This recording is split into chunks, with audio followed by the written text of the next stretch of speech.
When I arrived, there were quite a few sort of walking wounded, lots of ambulance and police running around backwards and forwards, treating people who were bandaged up and quite severe injuries, both on the ground and sort of walking.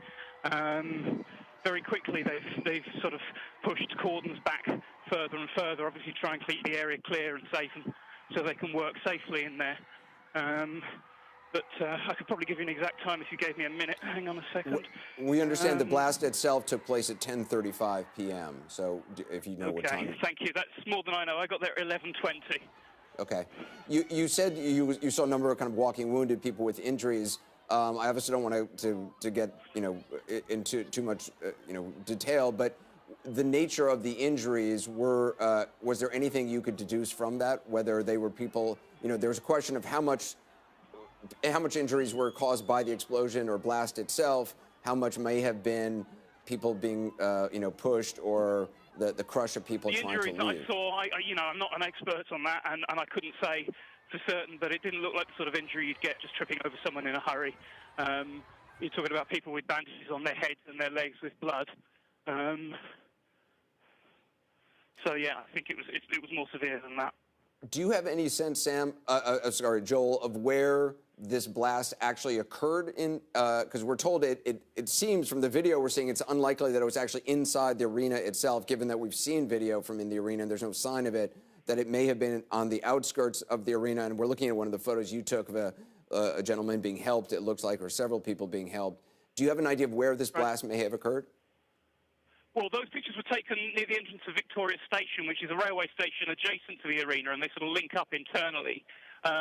Once you get into the station, there's a box office area before you get into the arena. I don't know where these injuries occurred, but I imagine it would be between where I was stood and that box office area, just based on gut, on what I could see. But I don't know that for certain. So can you just explain the geography of that? Because that's interesting, because there had been other reports that perhaps this occurred somewhere near a box office. You're saying that the subway station, the tube station, actually links up with the arena? Well, it's a railway station, so it's an overground station called Victoria Station. And yes, it and the arena effectively adjoin. So you walk from one to the other via the same route. You're sort of part of it. And when you talk about a box office, is that a box office for the train, or is that a box office for the arena itself? No, that would be the box office for the arena. So the box office for the arena is accessible from, there's a train and a Metrolink station, again, overground tram, which link via a walkway. So the idea is you can come straight from the arena and get straight on a tram.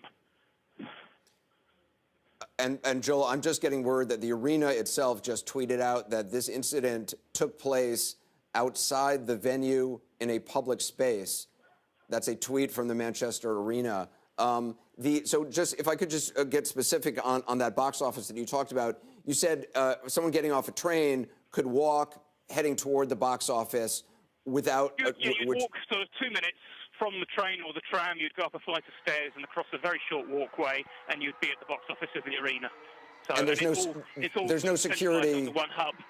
Is there security for before the box office, or is security, I assume, after the box office? Yeah, I mean, it's domestic security, so it's sort of for everyday sort of stuff, like, in case something goes wrong on an everyday level rather than specifically. I mean, like, there's lots of armed police in and around the streets right now, which for Manchester is extremely unusual to see. There wouldn't have been routinely any armed police on the streets. There would be low-key, and there certainly wouldn't be anyone with a weapon at all in the arena officially. In terms of being searched, in terms of when you would be searched before going to the arena, it would be after the box office, I assume. Yeah, box office, and there's a queue from the arena space where everyone is searched. I mean, I was covering an event there 2 days ago, and everyone gets searched going in, everyone gets patted down.